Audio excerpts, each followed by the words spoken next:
Hello, world, and welcome to the In My Footsteps podcast. I am Christopher Setterlin, coming to you from the vacation destination known as Cape Cod, Massachusetts, and this is episode 224. We're deep into the 12 days of Christmas, and I've got a fresh delivery of Gen X nostalgia and pop culture that luckily has not been caught up in the slow holiday shipping. We're going to kick it off with a deep dive, a look back at the infamous video game crash of 1983 that nearly killed the entire industry. We're going to go way back 50 years and look at some of the forgotten game shows of the decade of the 1970s. I'm going to give you many ways to ruin the holiday season as we look at the top 5 weird old holiday recipes that I don't recommend you make this year. And there'll be a brand new This Week in History and Time capsule looking back at the life and times of Kentucky Fried Chicken founder Colonel Harlan Sanders. All of that is coming up right now on episode 224 of the In My Footsteps podcast. So what are we going to talk about this week? About how my holiday shopping's almost done. I hope yours is. I hope any of your packages you have ordered have not gotten stuck in the shipping of the holiday season where everything seems to take longer than you would expect at any other time of year. We are 1 week and 1 day away from Christmas, from when this podcast goes live. Where you are, do you have a white Christmas? Here on Cape Cod, we got a little bit of snow. For me, it was one of those perfect holiday storms where you get a couple of inches of snow that slowly falls during the day and then is gone within a few days. I can't be the only one of my generation or around my age that never thought there'd be a time when I didn't want to see snow. When I was a kid, that's all I wanted because I didn't have to drive in it. Sometimes we didn't have to go to school in it. Sometimes I didn't even have to shovel it when I was little enough. But as with most responsibilities when you're an adult, it falls on you. You can't look to someone else to shovel your driveway or shovel your car out. But that's enough crying for the old days. Let's get into this show. Thank you so much for tuning in to episode 224. I've got a load of fun Gen X nostalgia and pop culture to sit under your tree or put in your stocking or leave on the front porch and take a picture of to send to you that it's been delivered. As with all of these podcast episodes, I can't start without thanking my Patreon subscribers, the ones that make Santa's nice list. Lori, Mary Lou, Ashley, Kevin, Leo, Marguerite, Neglectoid, Crystal, Matt, Dr. Shrimp, Porto Chico. You have all made the nice list. There will be no coal in your stocking unless that's what you want. You too can become a Patreon subscriber and get a shout out on every podcast episode for $5 a month. You get access to bonus podcast episodes, access to the remastered Without a Map live streams. For the holiday season, I've got a couple of fun things for my subscribers. I have the 2025 Year in Review Initial Impressions video blog. So I guess that's a vlog. With the top 20 stupidest things to happen to me, or at least that I wrote about for 2025. Don't worry though, it's going to be in blog form so you can read it. You just won't get my foolish reactions and some of the visual aids that I'll put up on the screen. Stay tuned also on the free tier of Patreon. For the first of the year, 2026, I'm going to debut the Hidden Tracks podcast. It's a shorter form, bite-sized podcast, 10 to 15 minutes, where I speak about one subject that I've probably talked about on the podcast before, but it needed or deserved expanding upon. So Hidden Tracks number 1 is going to be kind of a double dip. We're going to talk about the isolator helmet and the TV hat. It will be free on Patreon, so all you have to do is become a member, not even a paying member, and you'll learn all about both of those things. But without further ado, let's unwrap this present, this podcast filled with nostalgia, and look back at an interesting event from more than 40 years ago that could have changed the world as we know it. So we're going to kick off episode 224 with a look back at the video game crash of 1983. Take a trip with me back, won't you please, to the bygone era of the 1980s. In the early 80s, video games were around. They weren't just popular, they were an unstoppable force. It was far different than today, where you have games on your phone. Back then, a lot of people had to go to these places called video arcades. They were super loud, kind of dimly lit, with loads of neon lights, the sound of quarters being dropped in, kids, teenagers yelling, having fun.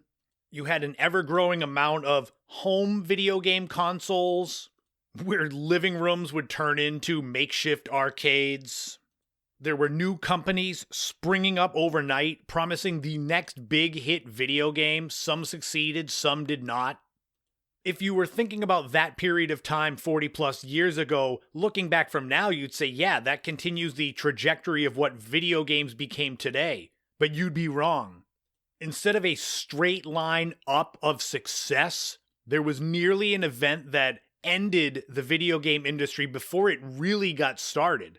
What we're going to do now is take a deep dive and look back at the video game crash of 1983 and just imagine a world that might have existed without video games. It's sort of like the movie It's a Wonderful Life, except not as serious. When you think back to what life would have been like in the late 80s, 90s without Nintendo, Sega, PlayStation, because for as much as things had to fall into place for the video game crash to occur, they also had to fall into place for the video game crash to end and for the industry to kind of rise from the ashes.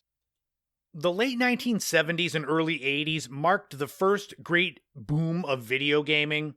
Atari's Pong in 1972 introduced the concept of video games to adults and kids, but the true revolution arrived with the Atari 2600, which was released in 1977. The Atari 2600 was revolutionary because unlike earlier systems that were built around one or two games, the Atari 2600 used cartridges. This allowed players to switch games in and out at will. Yes, you heard that right. In the mid-1970s, some of these video game consoles would be for one game. In fact, there was one that was just for Pong. Just imagine a world today. Think of whatever your favorite game is for Xbox or PlayStation, and imagine that you had to buy a separate console for each one. Atari changed the video game landscape. They had hits like Space Invaders, Asteroids, Adventure, Missile Command, and my personal favorite from that system, Pitfall. If you haven't met Pitfall Harry, you're missing the year's most incredible video game adventure. Pitfall for the Atari 2600 and in television. Since I met Pitfall Harry, no other man will do. Pitfall, designed by David Crane for Activision. My introduction to video games was the Atari 2600. I was probably 5-6 years old, playing Pitfall, playing Pac-Man, sitting in my living room at Acres Ave. But I wasn't the only one. By 1982, the video game industry in North America was worth over $3 billion. That's a shade over $10 billion when adjusted for inflation to 2025. You had arcades everywhere, home consoles were everywhere if you could afford them. As far as revenue went, video games were outselling music and films. Back then it was a battle between home cartridges for video games and VHS tapes that were $59.95 for a movie, or vinyl albums or audio cassettes. This is where the trouble starts, though. The money's rolling into the video game industry, so you got stores struggling to keep up with demand, venture capital flooding in. Everybody wanted a piece of the video game pie, and there's where the trouble comes in. By 1982, the market was oversaturated with too many systems, too many cartridges. You had, besides Atari, there was the Intellivision, made by Mattel, ColecoVision, made by Coleco, the Odyssey 2, made by Magnavox, and Channel F, made by Fairchild. Besides that, you had dozens of lesser-known companies flooding the market, with each system with its own proprietary cartridges, which confused consumers, fractured the audience. Once that door opened, hundreds of companies poured out thousands of games, most of them rushed, poorly programmed, barely tested. And although these knockoffs would be cheaper, they were still costing families a lot of money to get these for your kids. And if you're spending that kind of money on a game that's crap and unfinished, you're going to get consumers that lose trust. For all of these dollar store video game cartridges and systems that came out, the main contributor to the downfall for the video game crash was Atari. You had their Pac-Man disaster, where Atari bought the rights to the home version of Pac-Man, but they had 6 weeks for developers to complete the Pac-Man game. And they were so confident in its sales that they made 12 million cartridges of Pac-Man, despite there being only about 10 million Atari 2600s in existence. They basically thought that every single person that had Atari would buy a Pac-Man game, or people would go out and buy themselves a system and a game.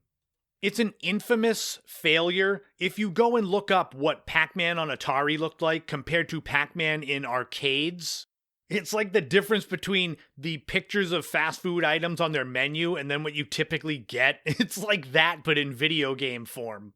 So there was backlash there. Millions of cartridges went unsold. But then came what you all are probably waiting for and you know is one of the biggest issues with the video game crash. That was the E.T. game.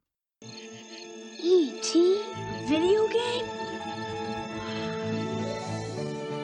It's coming soon, only from Atari, the video game that lets your family help E.T. get home. But only if you have an Atari video game system at home. Referred to by some as the worst video game ever made, Atari gave developers 5 weeks to complete this game in time for the 1982 holiday season to try to capitalize on the E.T. movie, which was one of the biggest hits ever. The result of this rushed game was a confusing, frustrating, nearly incomprehensible experience. There were clumsy controls, players spending most of their gaming experience falling into pits. Retailers ordered millions of copies of E.T., consumers rejected it almost instantly. This is the urban legend of Atari burying thousands of unsold cartridges in a New Mexico landfill. I remember this from when I was a kid, middle school, high school, the story of there being buried Atari games in the desert. It couldn't be proven until 2014 when excavations dug up E.T., but also a lot of other games. It wasn't just E.T. buried in the desert. So you've got an oversaturated market filled with knockoff games, rushed games, frustrating games. So as consumers lost faith, retailers began to panic. Video games were expensive to stock, and with massive unsold inventory, stores began slashing prices just to get rid of them. You had games that were retailing for $30 to $40 that were being sold for $5 or less. This price crash in 1983 began to destroy profit margins. It made video games look cheap and disposable, and it began to convince retailers not to restock future games. Companies collapsed one after another. Atari reported over $500 million in losses. Mattel abandoned the video game business. Coleco collapsed shortly after. By 1983, industry value for video games dropped from about $3.2 billion to around $100 million. Over 90% of gaming companies shut down. And the overall thought at the time was that video games were just a temporary fad that were going away. In addition to just having the video game market crash, at the same time in 1983-84, you had the rise of home computers, Commodore 64, Apple II, the IBM PC. And these machines, they weren't just for video games. You could use them for schoolwork, programming, word processing, business. You started getting parents at the time asking, why should I buy a video game system just for video games when I can buy a computer that does all these other things and plays video games? I was in second grade when I had my first experience with the Apple II computer, playing the Oregon Trail game. My memories of Atari were fading. It's an interesting split in the timeline. I could have easily seen video games fading away by the late 80s and home computers taking off. Granted, they were probably more expensive than video game consoles, but if it was all you had, what choice do you got if you want home entertainment? This is the point where I said we get to the It's a Wonderful Life part of the segment. Just imagine a world where video games faded away in the mid to late 1980s. What would entertainment look like for kids of different generations coming after that? My life did not revolve around video games as a kid. We had Nintendo, I had Sega, but I also spent the vast majority of my time outside with friends. It is an interesting concept to start to think about what the world would look like if video games had been just a passing fad. But there was one name that saved the video game industry, and you all know who it is. Nintendo, the company in 1983 released the Famicom, and it was a powerful, reliable, and well-built console with strict quality control. While the American video game market crashed, the Japanese one stayed steady. Nintendo president Hiroshi Yamauchi studied the American crash carefully and realized it wasn't the games that failed, it was the system that failed, because there were no standards. Any one of us, if we had been around at the time, could have tried to make a video game and sold it. So when Nintendo prepared to enter the North American video game market in 1985, they didn't call their console the Nintendo Video Game System, they called it the Nintendo Entertainment System. They created the Nintendo seal of quality, strict controls over who could make games, a lockout chip to prevent unapproved titles, limited releases to avoid overproduction. In late 1985, the NES arrived bundled with Super Mario Bros. And Duck Hunt. At first, retailers in North America were cautious, but sales exploded and the video game industry was reborn. If you want more information about the launch of Nintendo in America, I have a couple of segments on it in the archives. Episode 161 gives you more of an overarching history of the Nintendo, while episode 136 gives you the story behind the original batch of games, the first 17 games launched by Nintendo. Even though it almost tanked the industry, the video game crash of 1983 helped to shape the modern video game industry. You had quality control becoming standard, Nintendo creating the modern console model. You had retailers learning to use caution instead of ordering thousands of games for like 50 consoles. And video games themselves became an art form, and it became an industry again by the late 80s, early 90s. You had companies like Nintendo, Sega, Sony, Capcom, Konami. They were rebuilding gaming as a legitimate and respected medium.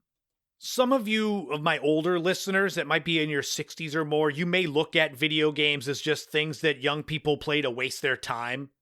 And I do agree with that to a certain extent. But there are some video games that are pieces of art. So much work and detail put into them. I could be a little biased since one of my closest friends, John, has been creating video games for 25 years. And I know from what he's told me the amount of work it takes to make a good one. In the 2020s, in today's gaming world, with the cinematic storytelling, massive worlds, competitive esports, and global influence, it all exists because of a failure that was so catastrophic that it forced brilliance to rise from the wreckage. The video game crash of 1983 is not just a tale of ruin, it's a story of rebirth.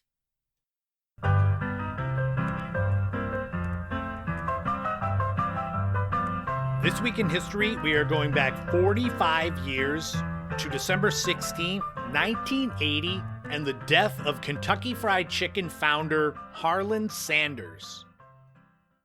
Harlan David Sanders was born on September 9, 1890 in Henryville, Indiana.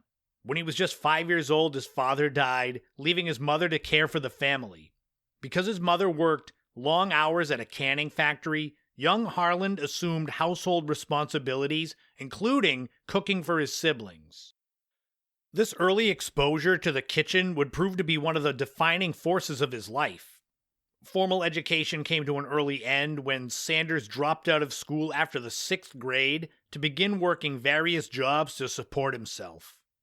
As a teenager and young adult, he held dozens of positions, from farmhand to streetcar conductor, blacksmith's apprentice, railroad fireman, lawyer, insurance salesman. None of them stuck. In the 1920s, Sanders moved to Corbin, Kentucky, where he operated a service station along a busy highway. There, he began cooking meals for travelers, offering home-style food to customers who stopped for gas. His fried chicken, made in a cast-iron skillet with a secret blend of herbs and spices, quickly became his most popular dish. In 1930, Sanders opened a small restaurant in the service station called Sanders Court and Cafe. It wasn't fancy, but it was known for the delicious, inexpensive meals and kind service.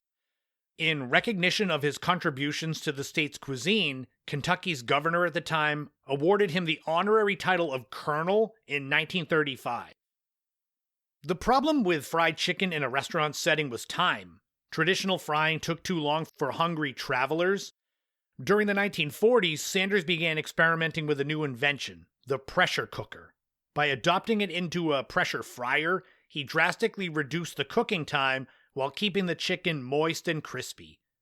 The innovation allowed him to serve customers quickly without sacrificing taste and quality. Just as Colonel Sanders' business was thriving, disaster struck. In the early 1950s, a new interstate highway opened that bypassed his restaurant entirely. The traffic disappeared and his business collapsed. He was forced to sell his restaurant at a loss, and at the age of 65, an age when many people retire, Sanders found himself nearly broke, living on a modest Social Security check of $105 a month. Instead of giving up, Sanders did the unthinkable. He got in his car and began traveling across the United States, pitching his fried chicken recipe to restaurant owners. His deal was simple. They could use his recipe and name if they paid him 5 cents per chicken sold. Most of them turned him down, but eventually in 1952, a restaurant owner named Pete Harmon in Salt Lake City, Utah said yes. This was the first Kentucky Fried Chicken franchise. From there, the rest is history. By the early 60s, there were more than 600 KFC locations across North America. Colonel Sanders was famous now, traveling the world in his white suit, promoting his chicken and becoming the face of the brand. In 1964, at the age of 73, Sanders sold the company to a group of investors for $2 million, which is equal to just under $21 million when adjusted for inflation to 2025. Even though he sold it, he remained an official brand ambassador, appearing in advertising for years afterward. I'm Colonel Harold Sanders, and I'd like to tell you a little bit about my Kentucky Fried Chicken. Hey, you two coming? You go ahead, honey. I want to talk to these folks a little bit longer. And now, I said Kentucky Fried Chicken. There's only one way to cook Colonel Sanders Kentucky Fried Chicken, and that's my way. Despite no longer owning the company, Colonel Sanders was known to be highly critical of KFC's quality control under corporate ownership, including once famously describing the company's gravy as wallpaper paste. Colonel Sanders spent his final years traveling, cooking, and working on philanthropic efforts through the KFC Foundation. Even in his 80s, he made public appearances, always maintaining his signature look, and appearing in commercials right up until the end, until he passed away at the age of 90 on December 16, 1980. After his death, he lay in state in Kentucky, which was an honor rarely given to private citizens. Besides creating one of the best fast food chains on the planet, Colonel Sanders' story is the ultimate late bloomer success. Remember, he was 65 and broke before he created the KFC chain.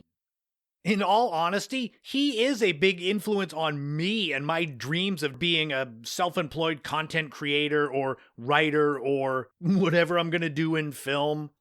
It's for real. Colonel Sanders was 65. I'm not 65 yet. And that legend of fast food and of business, Colonel Harlan Sanders, died 45 years ago this week in history. For this brand new time capsule, we're going back 46 years to December 20th, 1979.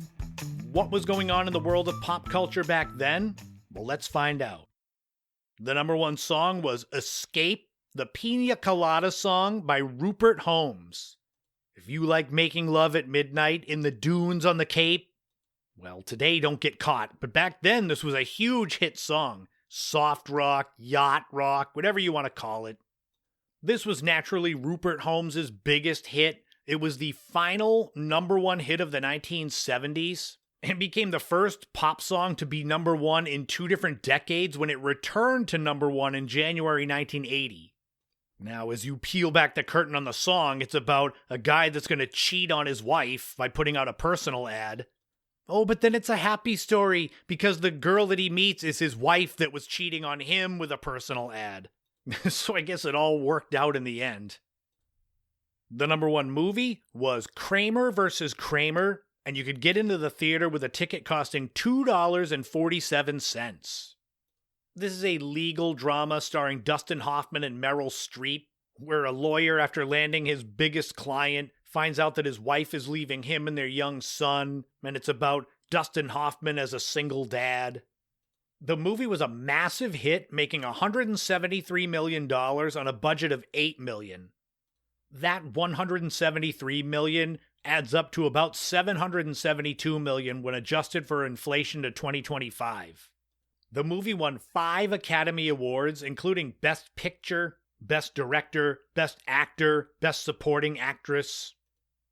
The #1 TV show was Three's Company, the classic sitcom about a straight man pretending to be gay living with 2 female roommates, Chrissy Janet, Jack Tripper, played by John Ritter.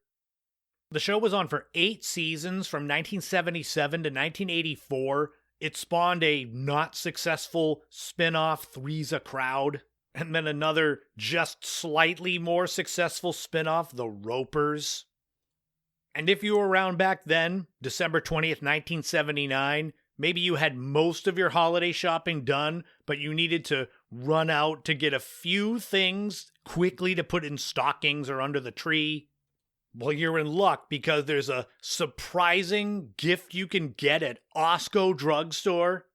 You can get 5 different necklaces you can choose from to buy for your significant other. Boston Link bracelet, $16 marked down from $32. 15-inch rope chain necklace or fine serpentine necklace. They're both about $17, marked down from $35. An 18-inch Victoria chain necklace, $28, marked down from $56. And an 18-inch box chain necklace, $35.25, marked down from $70.50. So when that chain is at regular price, when adjusted for inflation, it would be $314. Would you go to CVS or Rite Aid or whatever pharmacy is near you, Walgreens, and spend over $300 on jewelry there? The 70s was definitely a different time. But that's going to wrap up another time capsule, another This Week in History. If buying your jewelry from Osco Drugstore didn't ruin the holidays for your significant other, well, this new top 5 probably would have done the job as we look at the top 5 weird old holiday recipes. Do not try this at home. Coming up now.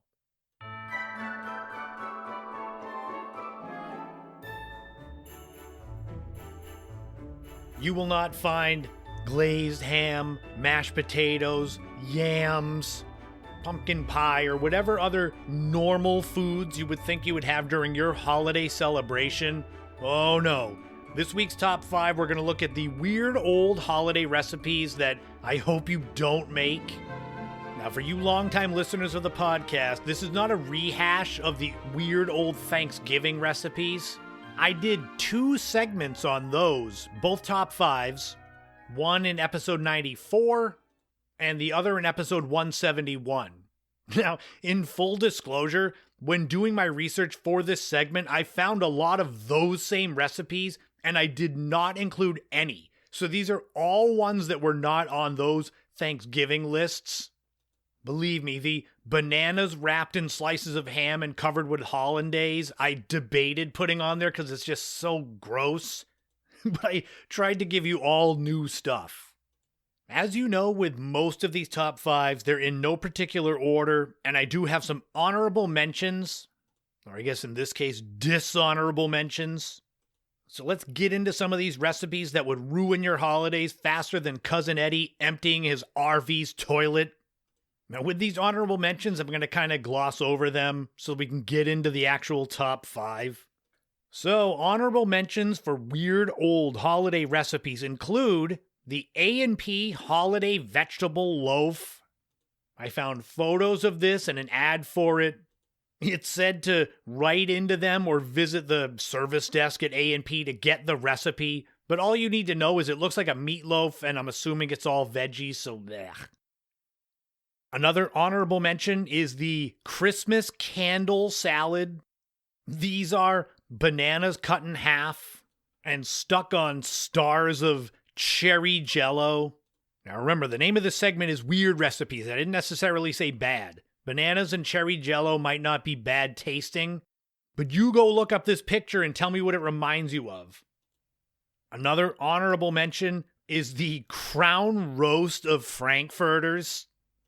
This is hot dogs stacked up in a circle and then filled with some kind of filling in the middle. The recipe I found was shredded cabbage, pimento, and cider vinegar, so some kind of weirdo slaw that's then lined around the outside with hot dogs. Good luck with that one.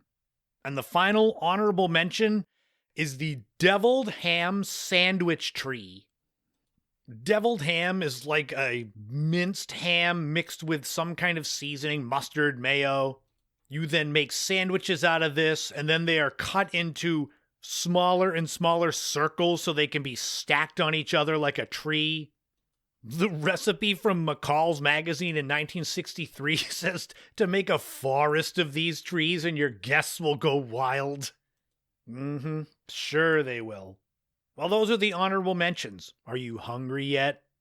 Well, if you're still hungry, I've got time to ruin it for you. So let's get into the actual top 5 weird old holiday recipes. We're going to start it off with a bang with number 1, seafood mousse. The recipe I found for this is from 1973. You mix unflavored gelatin with 2 cups of cooked fish. This recipe suggests halibut, tuna, or salmon. You've got whipped cream, you've got mayo. You grate some carrots, and in this picture of the finished recipe, they have shaped it like a fish with olives for eyes.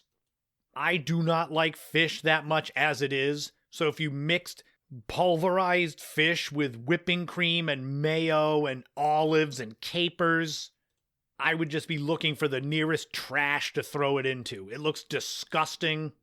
It's from the Taste Tempting recipe box from Curtain Productions in 1973. There you go. You can go find it. You can find the picture. Do not send me leftovers. I will not accept them.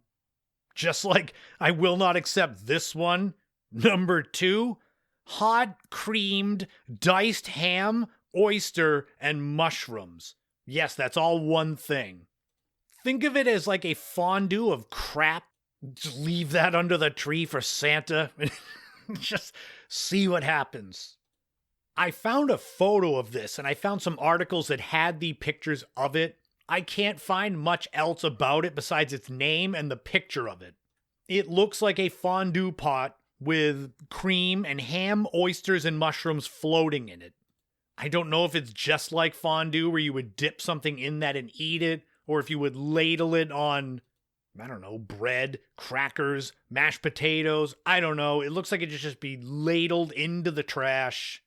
The picture looks like it's from the early 1960s, which tracks for a lot of these recipes that I have found. It's like back then they were just trying to find ways to disappoint their families. But I don't know. Hot creamed diced ham, oyster, and mushrooms. Seems like somebody stuck a bunch of words on the wall and then had you do like pin the tail on the donkey with 4 or 5 different pins, and then whatever you got, you had to make that into a food. Well, but wait, it gets better. If you thought the deviled ham sandwich tree was good, the trees aren't done, because we've got number 3, the tuna tree. This one, the picture I found, it's literally like tuna salad, shaped like a tree, and in the photo I found, it's wrapped in some kind of garland with a star on top, and this weird elf sitting behind it looking at it. Again, this looks like something from the early 1960s. The recipe with the photo said it's more than just a food, it's a conversation starter. Basically, all the conversations would start with, what the hell is that?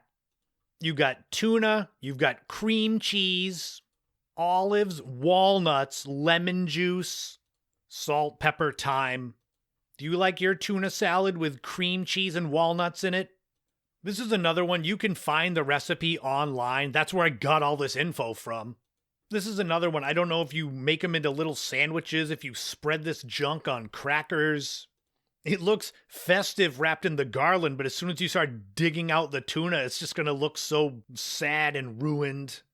But let's make it 4 for 4 when it comes to things I would throw in the trash. We get to number 4, the Brussels sprouts mold.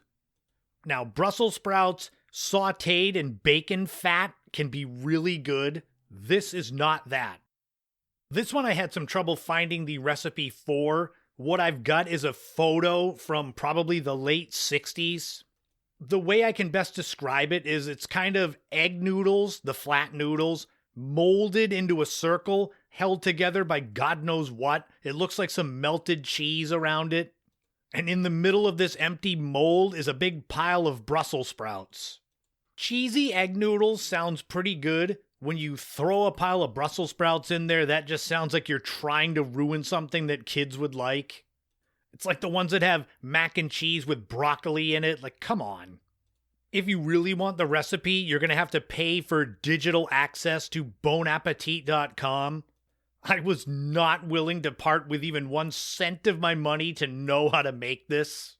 I'd part with money to use that flashy thing from Men in Black to forget I ever saw it. But it's almost over. We're finishing off the top 5 weird old holiday recipes with number 5, molded pate cheese balls. Because nothing says holidays like gelatin, liver, and cheese mixed together in a ball. So the balls you make out of this are pate, liver, with cream cheese. They are suspended in gelatin. It looks like a lava lamp that would have been in the Saw movies. This is from Good Housekeeping in 1967. The more we see so many of these from the 60s, I've got to ask my older listeners that were alive back then, do you remember any of these? It just sounds like nightmare fuel. All the stuff. You walk into a holiday event at your family's house, and you've got a table with seafood mousse, hot cream, diced ham, oyster, and mushrooms, a tuna tree, a Brussels sprouts mold, and then molded pate cheese balls. I'd be out back looking for pine cones to eat. But there you have it. Top 5 weird old holiday recipes. Do not try these at home. If I was forced, if I had to choose from any of these that I had to eat, I would probably go with the Christmas candle. Because like I said, bananas and cherry jello doesn't sound as bad as anything else on this list.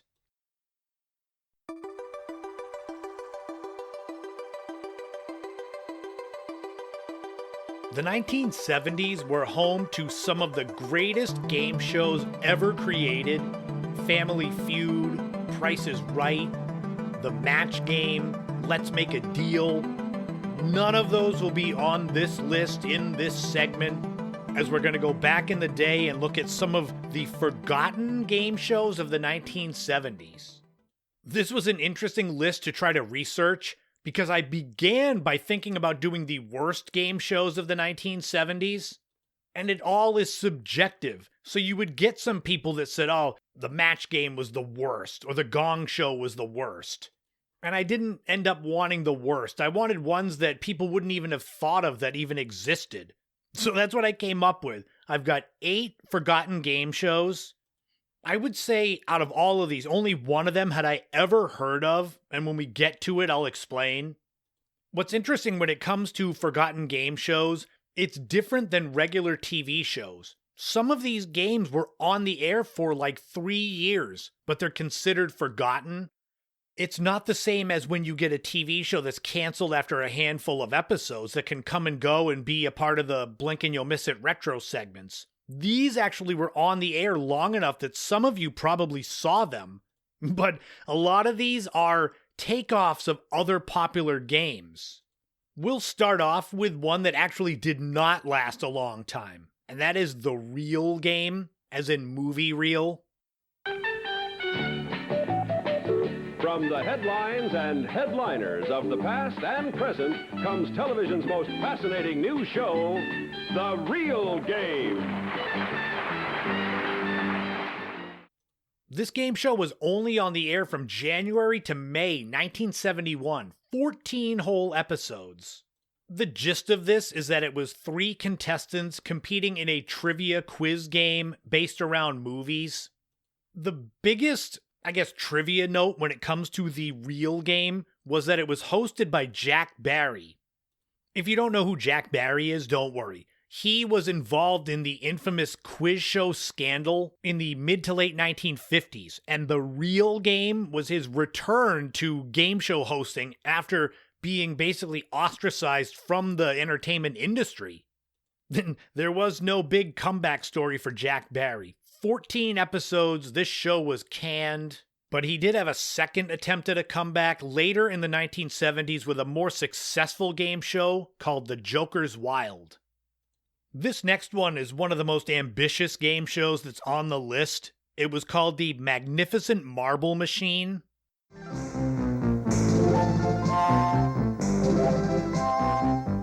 And now, here's the man who runs the Magnificent Marble Machine, Art James!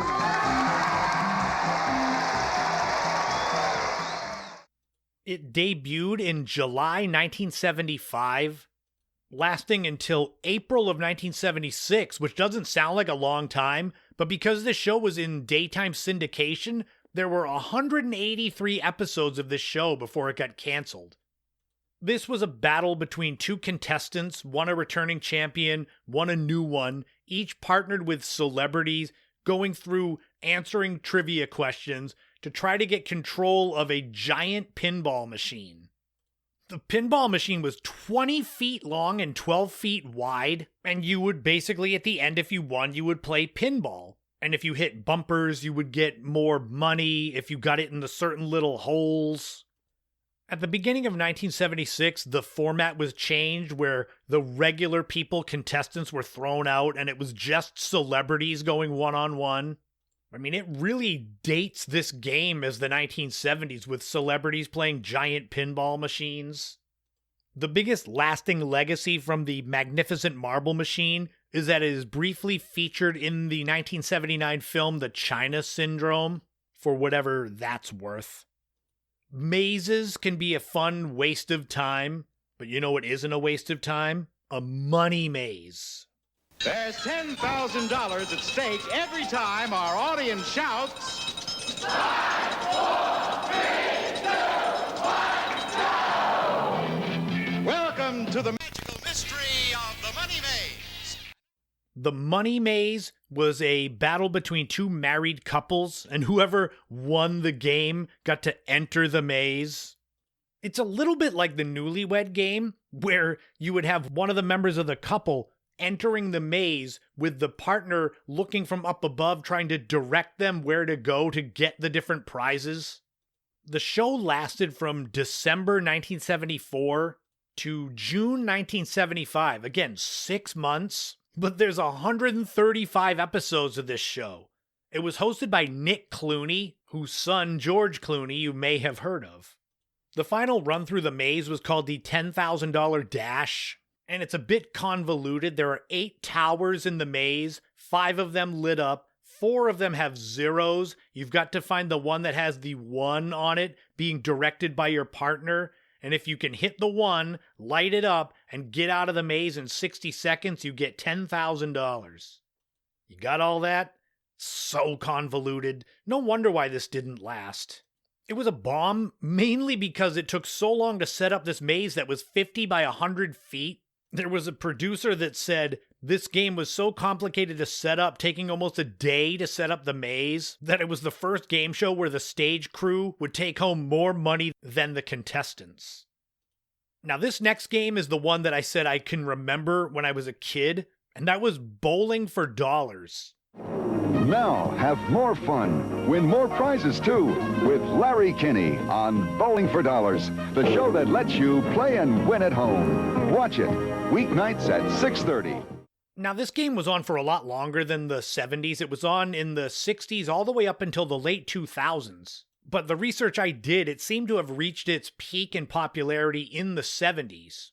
The game show is pretty much what the title says. You would bowl to get money. $1 for each pin you would knock down. A strike or a spare would get you $20. The big money came in the jackpot, which, depending on when the game was played, the jackpot started at $200, $300, $500, and it would increase $20 each time it wasn't hit, and you got the jackpot by getting 2 straight strikes. Each contestant would bowl at least 2 balls at a lane of their choice. There was also a pin pal, meaning that people at home could send in postcards and participate. The reason I remember this is because there were local editions on 2 different Boston stations, one hosted by former Red Sox Rico Petrocelli. This was on from 1980 to 82. The original was hosted by Boston sportscaster Bob Gamere from 1973 to 1980. I don't know if I ever watched the original run of this on the local Boston stations. I would have been 5 when it went off the air, but I'm thinking there were probably replays of this, especially when you're trying to kill time on a Saturday afternoon in the winter. The next game, I'm surprised it wasn't more successful, and that was Split Second.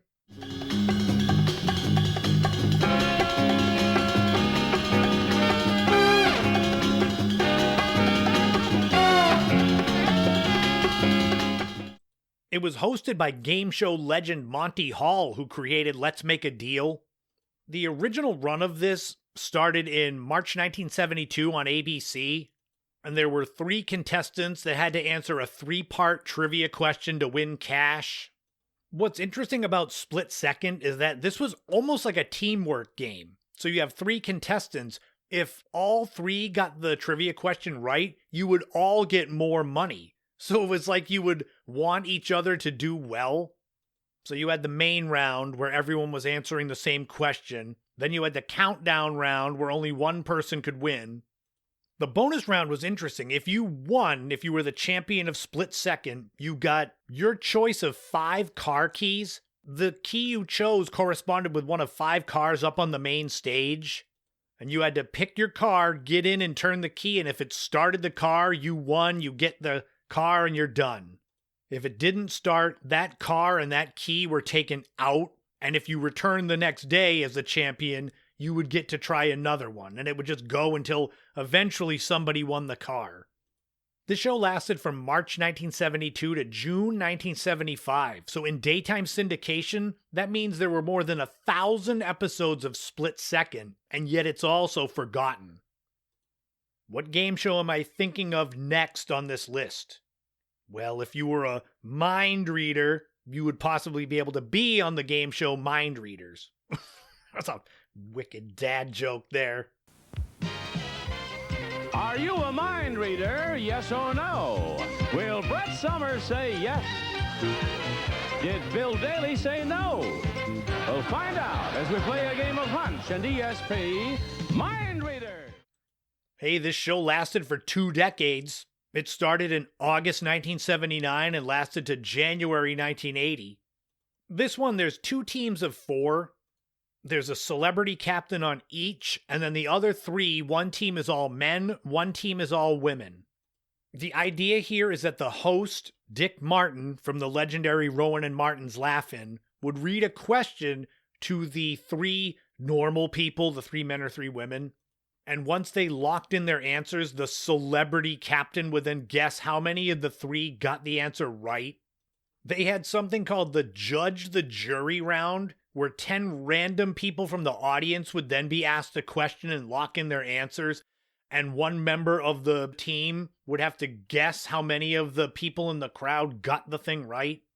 For that Judge the Jury round, you could win as much as $15,000.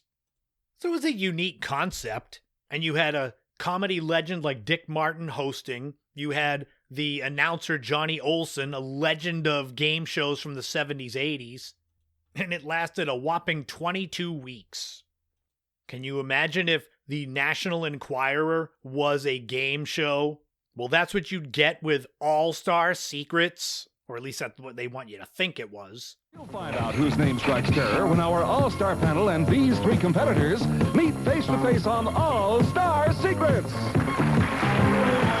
And now, here's the host of All-Star Secrets, Bob Eubanks. From January to August 1979, 3 contestants would compete, being told secrets, quote-unquote, about a panel of 5, quote-unquote, stars, and the job of the contestant was to match the secret with the star. Now, there were some notable stars on this show: Arnold Schwarzenegger, Wilt Chamberlain. Again, this seems like an interesting concept.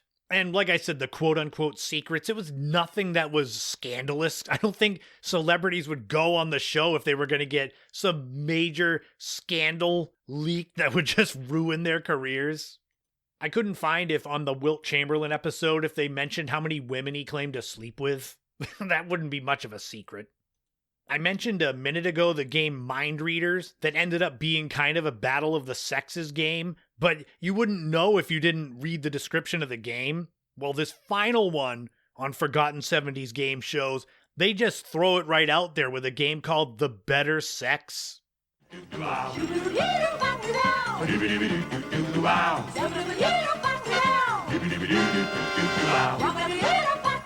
Women or men, which is the better sex? This was a general trivia knowledge game between one team of men, one team of women. To make it interesting, there was also one male host and one female host, Bill Anderson and Sarah Purcell. The show was on from July 1977 to January 1978. So there's 136 episodes of this game where it's one team of 6 men, one team of 6 women, and one tries to fool the other. They've got a question which has a real answer and a bluff answer. And it basically becomes a game of elimination until everyone on the other team is eliminated for answering incorrectly. The bonus round even stepped this up, where the winning team would take on 30 members of the opposite sex in the audience, and they all stood up and had paddles.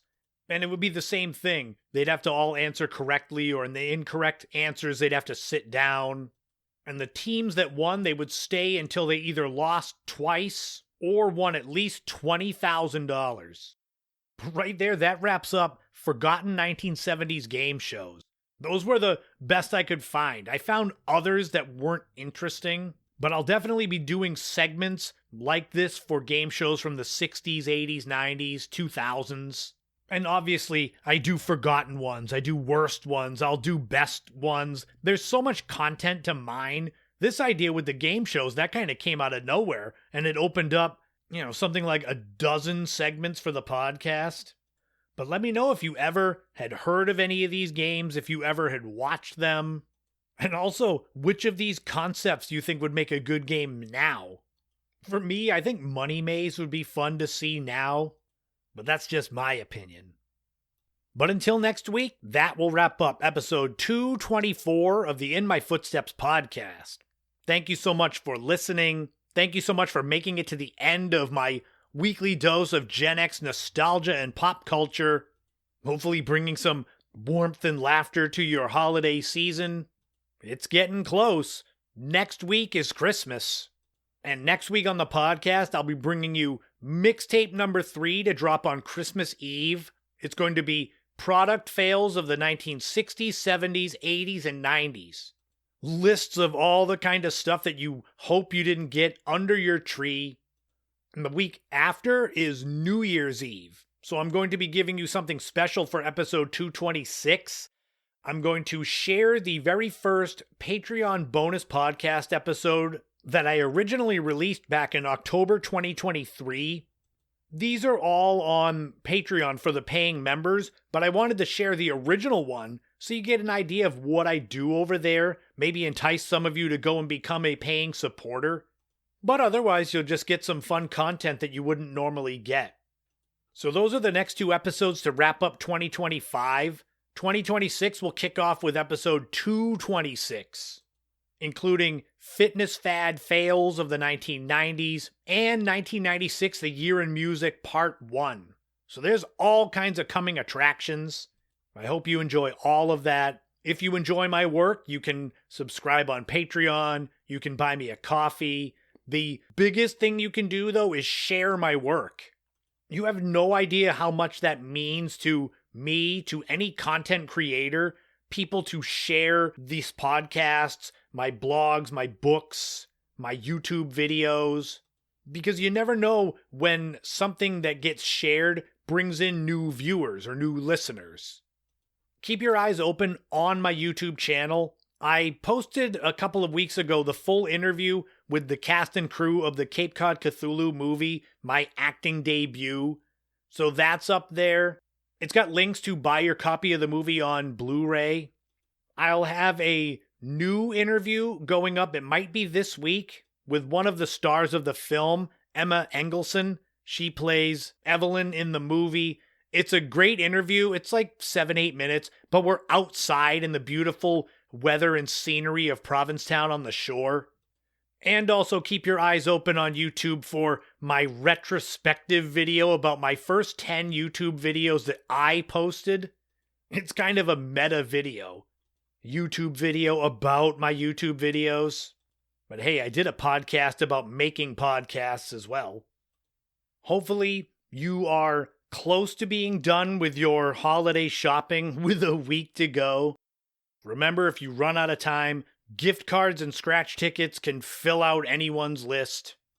Gift cards, you can get whatever you want. Scratch tickets is the gift of the unknown. You might win millions. You might end up with stuff you can just throw in the fireplace.